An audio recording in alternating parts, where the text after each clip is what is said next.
T'es bienvenue chez moi.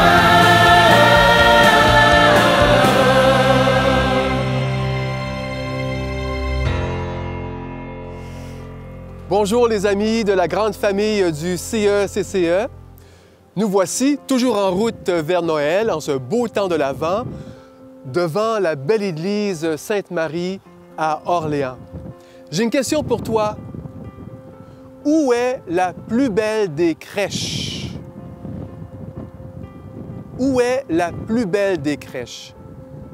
Et tu as deviné, la plus belle des crèches, c'est ton cœur, puisque c'est là que Jésus veut naître. Et la première crèche a été Marie. Marie qui a dit oui pour être la mère de Dieu. On se rappelle le message de l'ange, ce messager de Dieu qui a fait de Marie la mère de Dieu. Marie qui a porté en elle son Créateur. Tu t'imagines cette petite femme de 16-17 ans qui a dit oui, s'est abandonnée, une femme remplie d'espérance. Et Marie a dit dans la Bible, « Voici la servante du Seigneur, que tout se fasse comme tu le désires. » Oui, nous sommes une communauté tissée, serrée. C'est avec des « oui » qu'on peut avancer dans l'espérance avec Marie. Viens, on entre dans l'église. On va aller voir le curé. T'es bienvenue chez moi. Ma porte est grande ouverte. Entrez, transforme ma vie de l'amour infini. T'es bienvenue chez moi. Alors, bienvenue Jean-François à Sainte-Marie. Tu sais que cette paroisse fait partie de l'unité pastorale Notre-Dame de la Mer Bleue. Tu as déjà été curé dans cette Une belle région. Il y a même Notre-Dame-des-Champs. Une de nos écoles qui porte ce nom. Tout à fait. Alors, Daniel, merci d'ouvrir les portes de l'église de Sainte-Marie. Merci, ça fait chaud au cœur. Et en ce temps de l'Avent, en ce temps de Noël qui approche, pour nous aider à nourrir notre espérance, il y a quelqu'un de notre conseil scolaire, d'une de nos écoles, qui a préparé des questions pour toi. Et ce sera en mode virtuel, tu le comprends très bien, en période pandémique. Alors, je lui laisse la parole. Bonjour, mon nom c'est Corinne Hoang. Je suis en 11e année ici à l'École secondaire catholique Paul-et-Marais. Je me suis inscrite dans le parcours Flic-Fo et je suis très enchantée de t'avoir rencontré. Alors, comment se vit Noël dans ton pays d'origine? Bien, quand tu me poses cette question-là, ça me ramène à mon enfance. C'est drôle, mais c'est comme ça, hein, je pense, quand j'ai grandi avec papa-maman. Quand moi, j'ai grandi, c'était les années 70, on attendait Noël longtemps.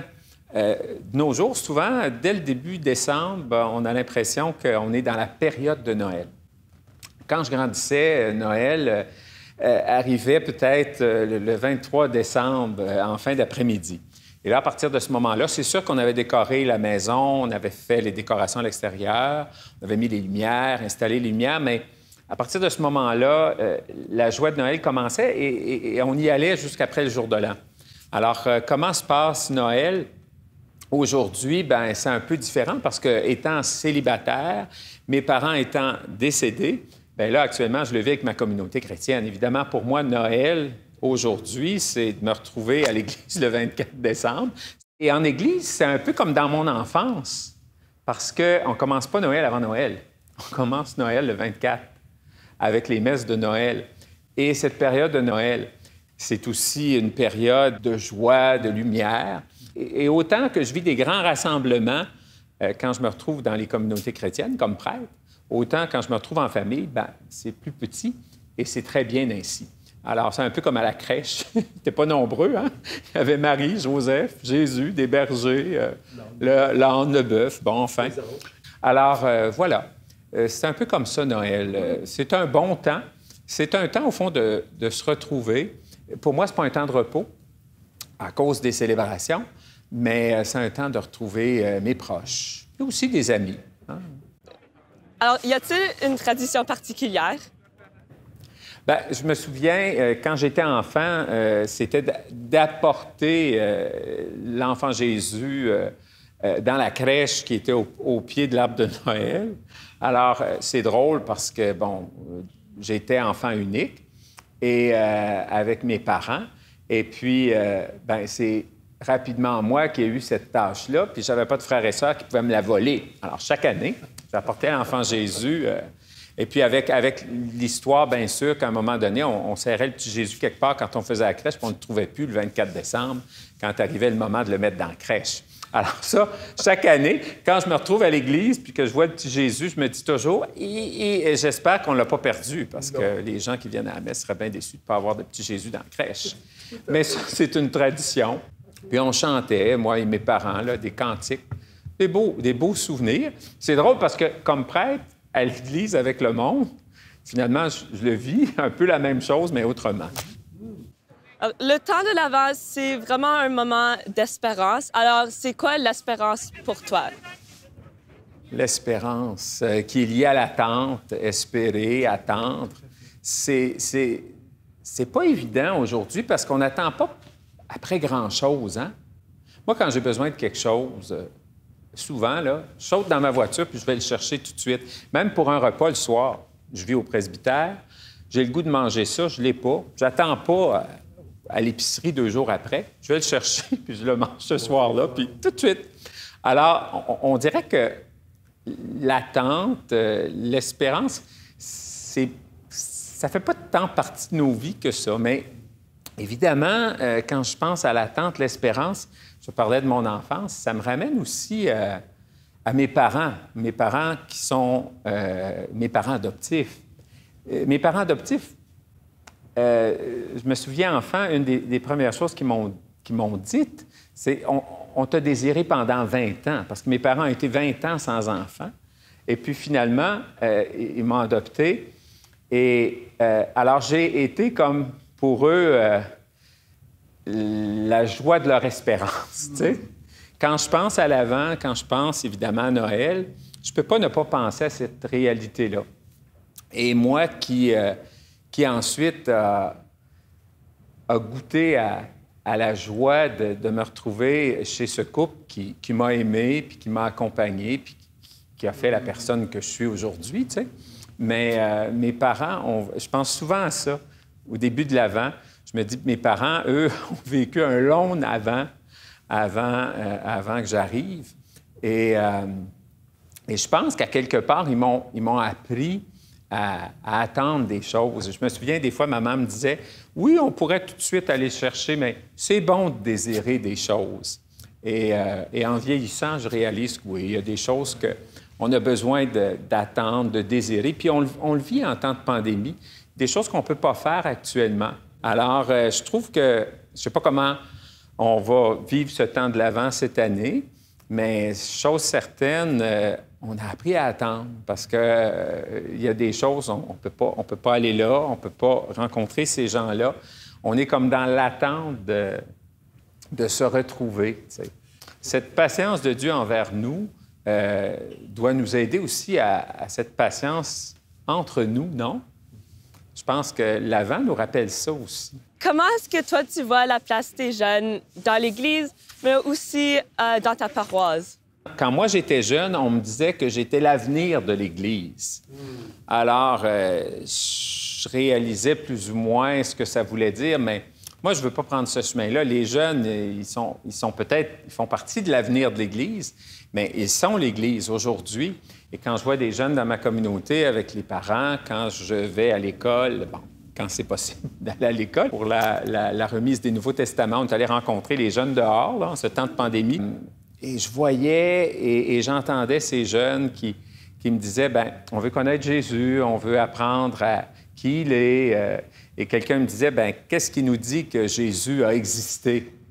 Et je trouvais ça très intéressant. J'ai dit, finalement, c'est les autres qui nous ont parlé de Jésus. Et c'est comme ça, bien, il y a un témoignage. Puis c'est comme ça pour tellement de choses, tu sais. J'ai le frère Dieudonné qui est un prêtre qui collabore avec moi. Puis il disait à un jeune qui posait un peu cette question-là, il dit, bien,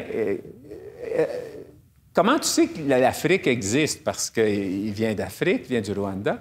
Puis, bien, il dit, parce que j'ai des amis à l'école qui viennent d'Afrique puis qui m'en parlent. J'ai vu des photos. Mais il dit, t'as-tu déjà été? T'as-tu déjà vu l'Afrique? Il dit, non. Mais il dit, tu crois que l'Afrique existe? Ben, il dit, oui. Alors, bien, c'est comme ça un peu avec Jésus, hein? Témoignage des autres. Alors, juste une dernière question. Est-ce qu'il va y avoir des messes de Noël à ta paroisse cette année? On pense garder l'horaire des années passées, surtout le début de soirée. On ne sait pas si on va aller jusqu'à minuit cette année. On verra bien. Alors, mais les célébrations à partir de 16h, 17h dans les communautés. Avec, il faudra des billets pour venir à la messe de Noël cette année. Ça, c'est pas mal clair en ce temps de pandémie. Alors, parce que les nombres sont limités. Mais je suis sûr que, bon, ceux qui pourront venir, les autres, à leur façon, vont certainement trouver moyen chez eux ou avec les proches avec qui ils pourront se retrouver, eh bien, fêter la naissance de Jésus. Pour terminer, est-ce que tu pourrais nous partager une courte prière? Oui, alors Seigneur, toi qui es notre espérance, donne-nous de te désirer et de te demander, Seigneur Jésus, de naître dans nos cœurs alors que nous nous apprêtons à célébrer ta naissance, encore une fois cette année, et qu'on puisse te reconnaître, particulièrement dans les personnes qui ont des besoins, les pauvres, les malades. Jésus, tu t'es beaucoup identifié à toutes ces personnes. Eh bien, donne-nous de pouvoir te reconnaître en eux et en elles. Et ainsi, on pourra vraiment célébrer ta naissance et continuer à vivre dans l'espérance des jours nouveaux que tu nous promets. Amen. Merci pour votre ouverture et votre partage.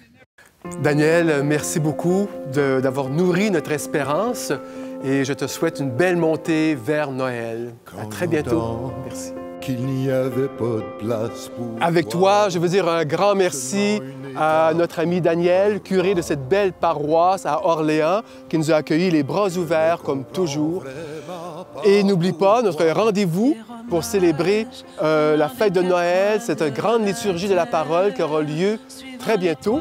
Et pour symboliser cette fête avec Sainte Marie, Marie qui a dit oui, alors on va faire sonner les cloches de cette église parce que le son des cloches, c'est la joie de dire oui, de faire de notre cœur la plus belle des crèches. Donnons à Jésus la meilleure place dans notre cœur. À très bientôt!